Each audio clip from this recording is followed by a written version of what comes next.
My guest today is Barry Koch, and I wanted to talk to him because we met at the National Funeral Director Association's conference a little less than a year ago and realized that we have similar backgrounds and have been called to a similar new recreation of what we are doing.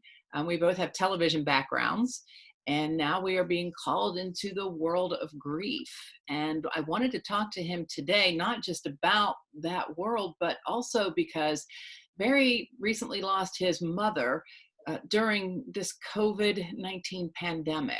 Not due to COVID, but as a result of that, there were complications just because of all the restrictions that were put in place. So, first of all, Barry, my deepest condolences to you and your family on the loss of your beloved mother. She sounds like she was an absolutely amazing person. She was a good one. She was a heck of a good mom. She was a very quietly accomplished person. She and her brother had been a professional dance team back in the day, and she was actually a rockette in the late 1950s. And she was a very special woman. We're going to miss her. I'm very sorry for the loss. So let's talk about this because we've been doing work in the grief arena, and maybe that's what we should start with is how were you called to this kind of work, and what kind of work are you doing? So over the last year and a half, and a little bit of background, I worked in media for many years. I worked at CNN in the early days. I worked for a number of the Turner networks, and for the last 18 or 19 years of my corporate media career, was the head of Cartoon Network in Latin America. So then I migrated into the end of life death care space, which seems perfectly logical to me, children's entertainment and death care, but Yes. seems to be a bit of an odd combination. I guess my personal genesis in this space was my wife and I had a son born in 1996. His name was Harper.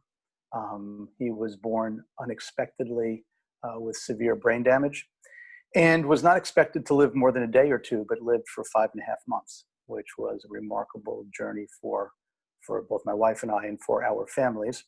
From the day Harper was born, he lived with a do not resuscitate order and was under the care of Hospice Atlanta. And it was a remarkable journey, and he died in February of 1997.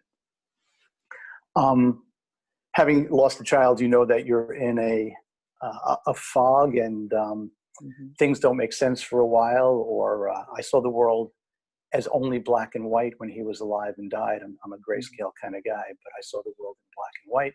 But at any rate, for the next X number of years, I would visit Hospice Atlanta on around Christmas time, between Christmas and New Year's. I would visit the old spaces. I would sit in a chair in the library where he's got a little plaque up on the wall.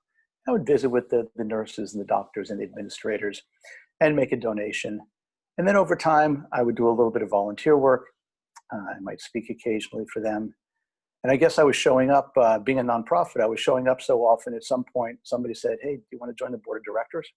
So I did that. I was on the board for maybe 5 or 6 years and have done more volunteer work and grief work with them as time has gone on. Even during my latter part of my career, I always thought I would work in the end of life death care space.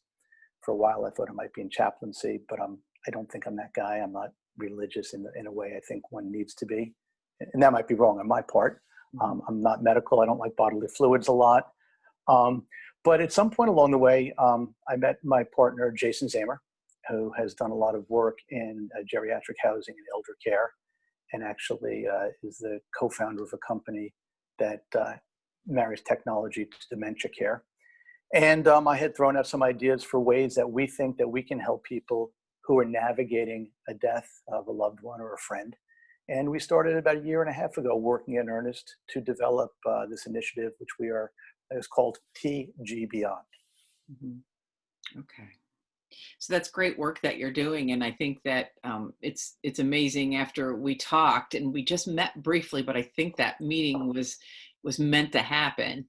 The correlate, the how it's just like the parallels are just amazing. I lost my son in 1999, and we both have television backgrounds, and we both feel like we were called to be in this space, but really not clear on what that was going to look like. But we just kind of said, okay, we're going to lean into it and figure out. So we're here together now, collaborating to help other people that are hurting and suffering through this podcast. And so let's talk a little bit about the challenges of losing someone you love at a time in history that none of us have ever lived through before. That had Yeah, very challenging. Yeah, I mean, on top of COVID-19 and all of the physical and emotional and financial things that that's creating, and now the social unrest that's going on, there's never a good time for loved ones to die. This is a particularly not good time.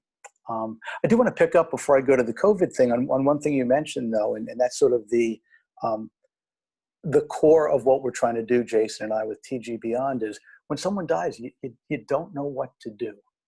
And I think a lot of us think, well, we'll do a funeral, we'll do a memorial, and that is absolutely part of the equation. But depending on the circumstances of death, and it sounds like in your case, and I know in my case, there was a lingering chronic medical situation leading up to a death. You may need help negotiating the space before with any number of things, which might be legal in nature, financial planning, death midwives. And then afterward, you're working in the area of grief, and there's financial administrative things. In the case of my mom, which I'll talk more about, there's a house with furniture that's been accumulated over 75 years that needs to be cleaned up. So I don't think people realize, and I know I didn't realize, and I'm realizing again now, all the things that you have to do and negotiate with somebody dies. And as we say, dying is hard on the living. Dying is obviously hard on the dying, and it's really hard on the people left behind who have to deal with the stuff. So bringing us to COVID, I mean, I've been, isolating in place in Atlanta. I got a call from my sister a week ago Saturday that our mom took a very hard fall. It looks like she passed out and may have actually had a small stroke that precipitated the fall. Hit her head very hardly, and she seems to be okay, and we are going to the hospital. And literally and at that point, I'm like, okay, I'm going to start to pack because I may be driving down to Florida. I'm up in Atlanta. It's about a 500-mile drive. And literally in 5 hours, she went from she seems to be okay to she is in a coma with severe brain damage, bleeding, and blood clots, on life support and a ventilator, and her prognosis is not good. So on the pure COVID side for myself and my sister personally, now I'm getting in a car and driving and going into rest stops and on the road and driving from Georgia to Florida, which quite honestly are a couple of the leading states in opening up, which means, and having been here for a few days, there are a lot of people just doing the normal stuff, no masks, no social distancing. And then we get here, and the first day, Saturday, we did not go to the hospital. But Sunday, and I have to say the doctors and the facility, Morton Plant in Clearwater, was remarkable because they made accommodations for us to be with my mother when she died. But now on a personal protection basis, we're going into a hospital for 5 or 6 hours. Right. And we are interacting with people in a medical setting, which again, being with my mom when she died far outweighed any considerations about that. But had my mom lived, she was 82 years old.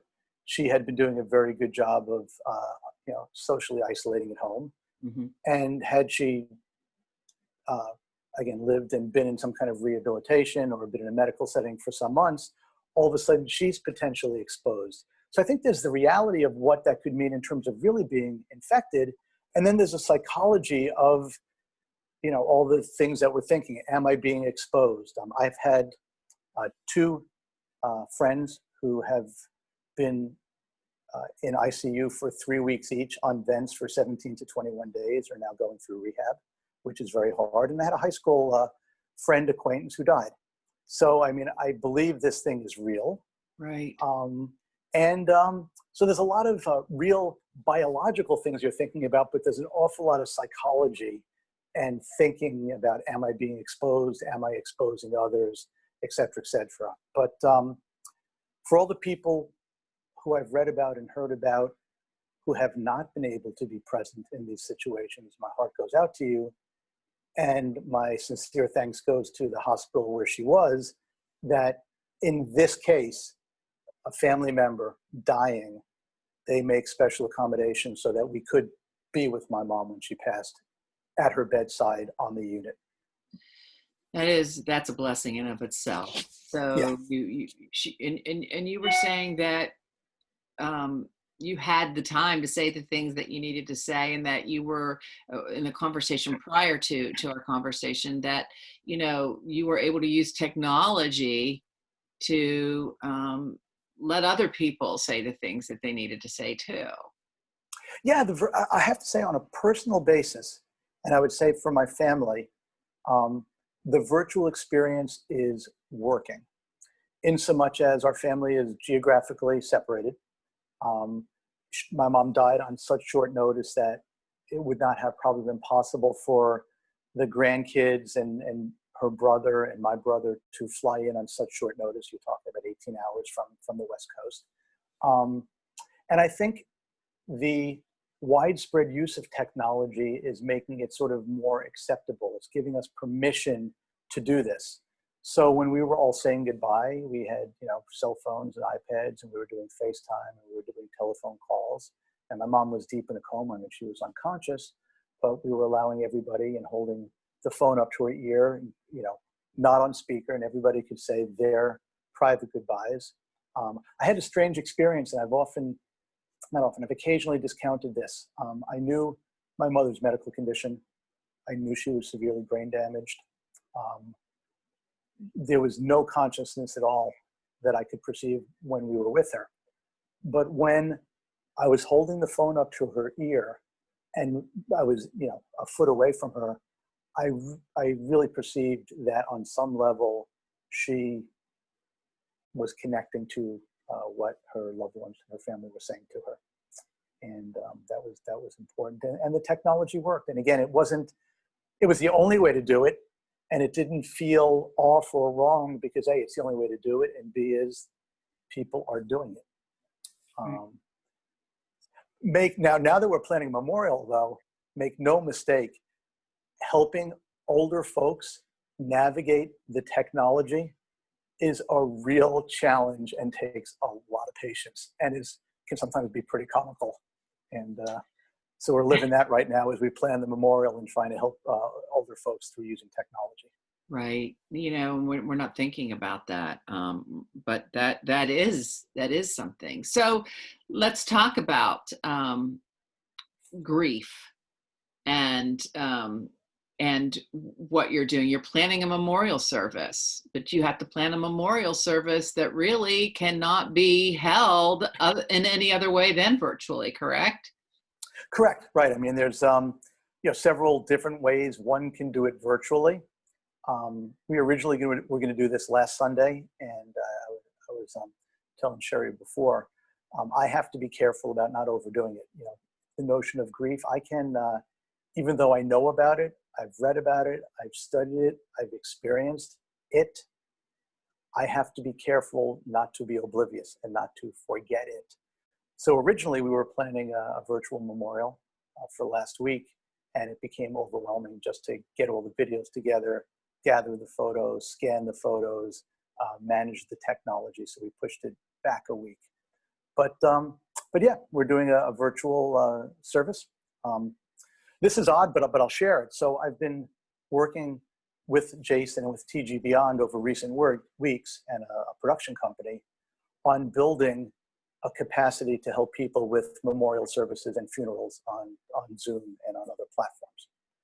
So now my mom dies, and we want to do a virtual memorial. It's the only way to do it. We want to celebrate her life.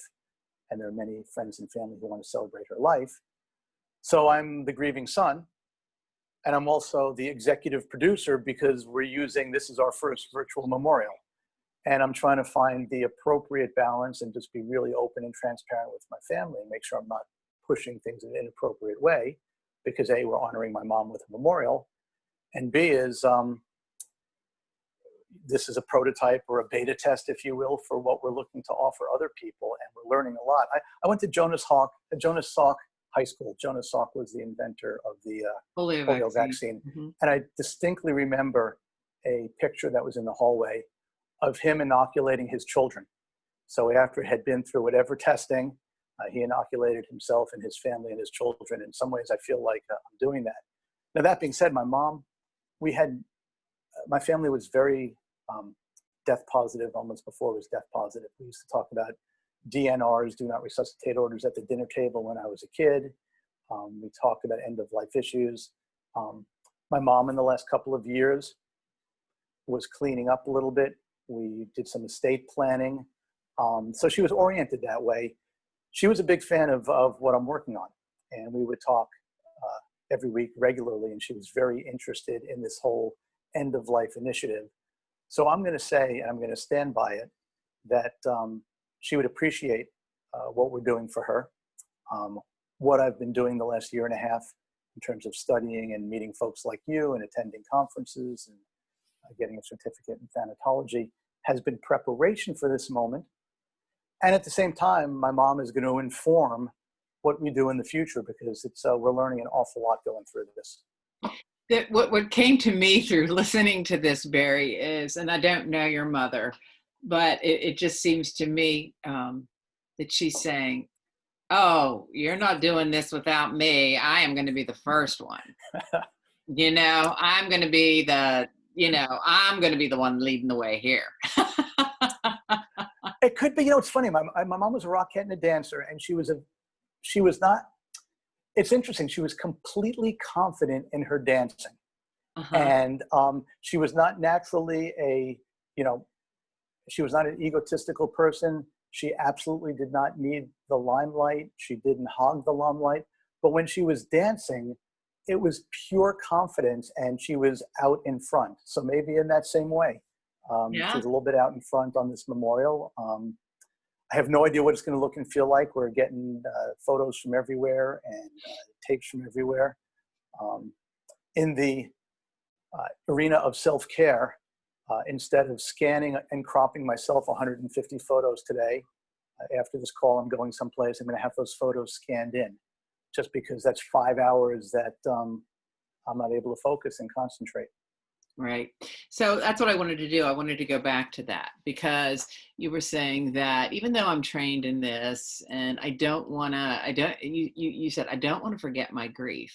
I don't think, I think that your body will not let you forget your grief. It will show up in some other way. If you're not mentally taking care of it, your body will pick it up. I know that, a lot of people get sick after a loss of someone. In grief, it just shows up. And to me, it showed up in my back a year later. A disc exploded in my sleep on Mother's Day. So it just shows up if you don't deal with it. And so I think that you were smart to know, I've got to go back. This is grief. I am pushing myself. I also went back to work. I had all this maternity leave and no baby to take care of. So I went back to work, because that's what I thought I should be doing. That's what was comfortable. That's what, I thought, if I get into this routine, I'll be good. But grief doesn't allow that to just be good. It catches up with you somewhere. So at least with your grief training, you do know that. You do know that one thing, that I need to deal with this, be gentle with myself, and remember that I have to practice self-care through all of this in order to get through this in a healthy manner. Yeah, I absolutely know that now, down the road, 23 years ago with our son. And I went through a bereavement period with someone from the hospice that was very helpful. But I lost my voice for a period of time. I had voice problems where literally I physically could not speak. That was a pretty interesting, frustrating experience Wow. for everybody. So yeah, what I learned with Harper going way back when, and I went back to work fairly shortly thereafter, and it was just bizarre and strange. And this 9 months or a year, I really can't account for. But I learned about there are physical manifestations if you don't take care of yourself. And I also learned that everybody grieves very differently. My wife and I had very, very different experiences around the life of our son, the death of our son, and what has happened subsequently. We're together still, which is great because that doesn't always happen. Right. But our reaction to grief was radically different. Now, 23 years later, I have a lot more tools at my disposal, and I have a lot less reluctant to ask for help when I need help, and I'm more tuned into how grief manifests itself in me, and it manifests differently everywhere. The last few days, I found myself getting irritable and frustrated at night, and I have not been able to accomplish, the things I'm normally able to accomplish. I'm not able to focus for as long as I'm usually able to focus, and sometimes, or maybe in the past, I would have tried to power through that, and right now I'm not. Because of COVID-19 and because of my particular work situation, I'm able right now with my sister and my family to take the time. Again, I feel for people who have to deal with these things while absolutely working full time, absolutely having to maybe take mass transit or put themselves in compromised situations from a medical point of view, and deal with all the challenges of death on the side. And, in a world of inequities, I mean, there's a lot of inequality around that as well. So someone who's maybe had to deal with a COVID death, who couldn't be with their loved one, who lived in New York, who couldn't be at a funeral, who couldn't take off work, and then that's a very, very different situation. Who still doesn't even have the body back, right? Perhaps, yeah. I've seen that they just can't even process all the bodies right now. It's so bad. So it's so different in other ways. So you had mentioned, Barry, that you have some tools in your toolbox now, and so you feel that you're better able to handle this. What kind of tools are those? Can you name them, or Yeah, I mean, I'll name them at the risk of being very self-confessional or auto-confessional. One is I have a spiritual teacher I've been studying with for years who is available. We've had a financial planner. We had one of the things that happened after our son died was our family fell into some challenges, and we hit some financial difficulties that took a while to get out of. And so we've been on the straight and narrow for a while. I've been working with a financial advisor who also, it's not about picking stocks and bonds. I mean, it's really someone who I can rely on for a lot of decisions that impact anything around, finance, expenses, decisions related to that. I have somebody who I pay occasionally to sit on a chair. I rarely lie down. I sit on a chair, and that is helpful as well. And I've got another program that I'm involved with that involves sponsorship and the ability to work through with groups of various issues. And so I have a little team of people who I can rely on, and that team has been created and evolved over about a 25-year period. That's wonderful. So you have set up for yourself places where you can go for help. So many people feel isolated when they're going through this, and I think that's compounded because of COVID as well. So what kind of advice might you have, knowing that you have these tools in your toolbox where others might not? How do you suggest that maybe they seek out the help that they might need right now? That's a real challenging one. One of the things I've seen both in my extended family dynamic and just seen from being around is some people there's a continuum. There's always a continuum, right? So some people will tell anybody about anything and go on and on and on and on. And on the other end of the continuum are people who just keep it all to themselves and try and muscle through it or do it as individuals. One of the things I've seen is, and I don't know the answer to this, and maybe there are some trained professionals who do, is I don't know how you get people who are really disinclined to share and to ask for help, to ask for help. And again, I have various family members who maybe fall into that category, and certainly some friends. I might have been like that earlier on. I think I've probably evolved to a place where I am more comfortable asking for help, even engaging in a conversation like this, which is its own way of, I won't call it grief therapy, but call it grief relief. Right. Talking to people, for me, who have been through similar situations, who understand. When you've had a kid who has died, you're in a club that you never wanted to belong to. And when you talk to someone whose child has died and you start the conversation, there's a kinship that can develop based on shared understanding and shared experience that I find to be very, very powerful. Other people may not want to talk about their child who died, or may not be able to talk about their child who died because it's too painful. So, I mean, to the extent I know anything, I believe and recognize that grief is very individual and unique. The way we all deal with problems is individual and unique. I personally have found, again, a way of integrating my loss into my life in a way that feels right. My mom sits in my heart. Harper sits in my heart. I probably think about Harper every day, but I don't dwell on Harper every day. He's there.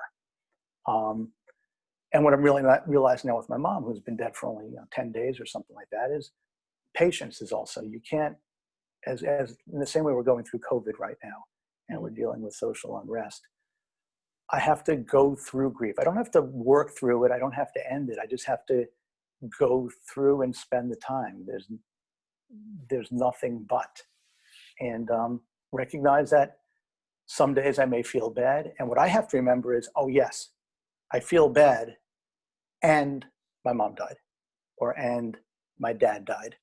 Because I will forget. I mean, it'll be February 10th. Our son died on February 12th. It'll be February 10th, and all of a sudden I'll realize I'm not feeling great. Oh yeah, that's right. It's Harper's death anniversary on February 12th. Yes. So I have to remind myself. But once I remind myself, then I'm pretty good about going through it and working with it. Right. I hate to say working through it, but working with it. Yes. There's not over or under, there's only through, or with. Someone said something to me I thought was very wonderful, and I'm just going to share it with you because we travel similar paths, and that is perhaps we are co-creating with our beloved, and maybe Brandon is co-creating this path with me. This is my time spent with him now, so I don't know, that kind of brings me some comfort in knowing that, the pain that we went through is helping other people through their pain. Right. And there's no way on this earth that we're having this conversation if your son and my son, if they're not born and die. Right. We'd never be having this conversation. Right. So there's meaning in each, and you know what else I learned too, Barry, is that each life, no matter how long, can make an impact. Right? Absolutely. I mean, it's, and we never know that, we may never know that impact. I can't go back and recreate a world in which Harper wasn't born, but clearly it had impacts on family. It had impacts in innumerable, unknowable ways. Absolutely. Right. I mean, even though he never spoke, even though he never walked. Right. Exactly. And my son, I never heard him cry. I never heard him, all of his senses were dulled so that it wouldn't cause a lot of pain in his body. So yeah, so for a child that never did anything or amounted to anything, see, you can make an impact just by your being. Mhm. That's powerful. It's That's huge. And powerful. one of the challenges around this, I think, is with interacting with other people, and you may have experienced this. And I think this is true with stillbirths and miscarriages as well, which are incredibly meaningful and powerful for the families who go through them and the women who Right. go through them. Um, some people, I tend to think in terms of continuums, right? So Right. for some people, it becomes everything and the only thing. For some people, it becomes nothing. And when you interact with other people, some people get it and some people don't. So some people maybe fully understand what you went through, and other people perhaps say, "Oh, you'll have another, and he'll be better, or he'll be," you know what I mean? And Right. my dad, for instance, really, and it created a big challenge. He really didn't understand what we were going through. He had a real issue with handicapped people, and his initial reaction was find an institution, Mm. put him in the institution, and walk away and start again. Now, a generation or two ago, that may have been what people did. Um, that was not at all helpful for my wife and I. Right. That's not what we wanted to hear. Right. And it took a long time to. Um, I don't know that we ever had a common understanding, but later in life, I think he came to understand things differently than he did initially. We can So, always, yes, we can always elevate our thinking, and we can always open our heart wider. mhm. So let me ask you about the kind of support that you have been receiving then through this, because I think that's important too. Have you been supported? Have friends and family reached out? How have you been supported in the loss of your mother? This has been an amazing 10 days. I mean, our family. I don't come from a close family, either geographically or one of my father's other charms was he didn't like families. So we never met a lot of our family. So it's only Mm. later in life that we have encountered a lot of people. But Mhm. what I'm realizing, and this may have applied to a lot of people, you know people. You think you know your wife, your husband, your brother, your sister, your mother, your father. I am finding out that my mom had not a secret life in a bad way, but an interior life and a life and relationships that I know virtually nothing about, and I'm coming into contact with now. So our friends, my sister's friends, my brother's friends, my friends have been tremendous. Um, we're reaching out to family and relatives. My mom had a dance group. She had a Tai Chi group. She had another. We're contacting with them. People have been tremendous, and it's been really helpful and cathartic from a grief point of view, just to be interacting with folks. Even this conversation is a good thing for me to be doing, grief-wise, right now. And I think also, and I don't know if you've been feeling this, I'm feeling like people, at least in my world, because of COVID and because of social isolation, are going extra miles right now to connect and to reach out. And that's not a bad thing right now. That's a good thing right now. Right, right. That's wonderful. And one of the things that I like to tell people, um, and one of the things I wrote in my book, How Can I Help, is that share stories. Like you say you're discovering this whole new world, this whole new side of your mother that you didn't know.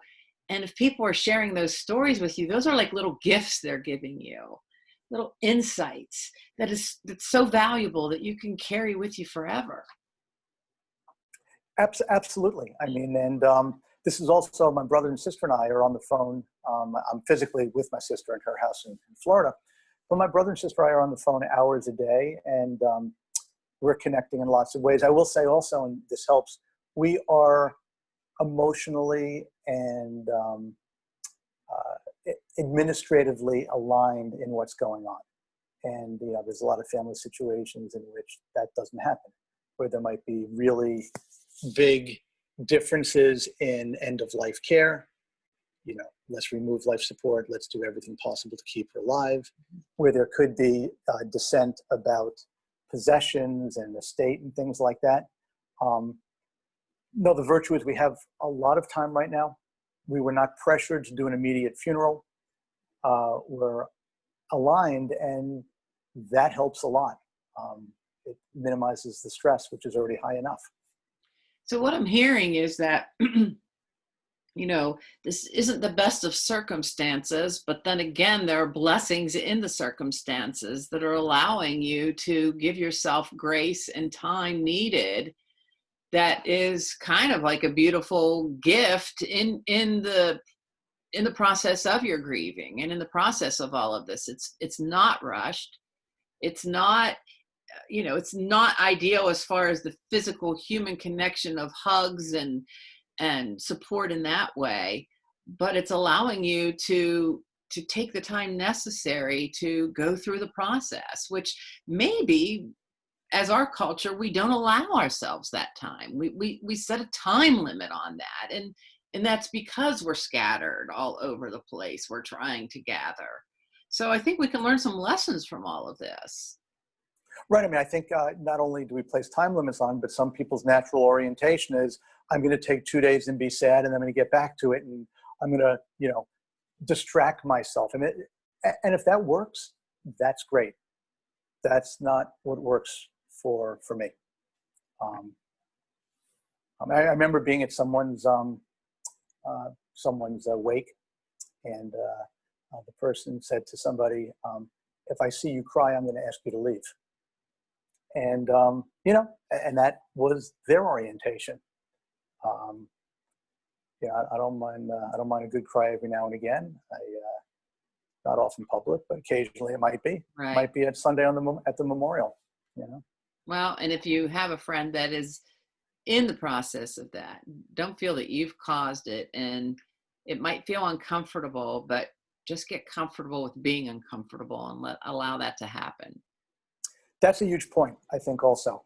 The ability to not want to try and manage somebody else's grief for your own reasons, either because I don't think you should feel that way, or you don't have a right to feel that way, or I'm not comfortable with you experiencing emotions in my presence. And I think that's an important thing also, for someone to not have their grief managed. Well, Barry, thank you very much for spending time with us today. And again, my deepest condolences to your mother for the loss of your mother.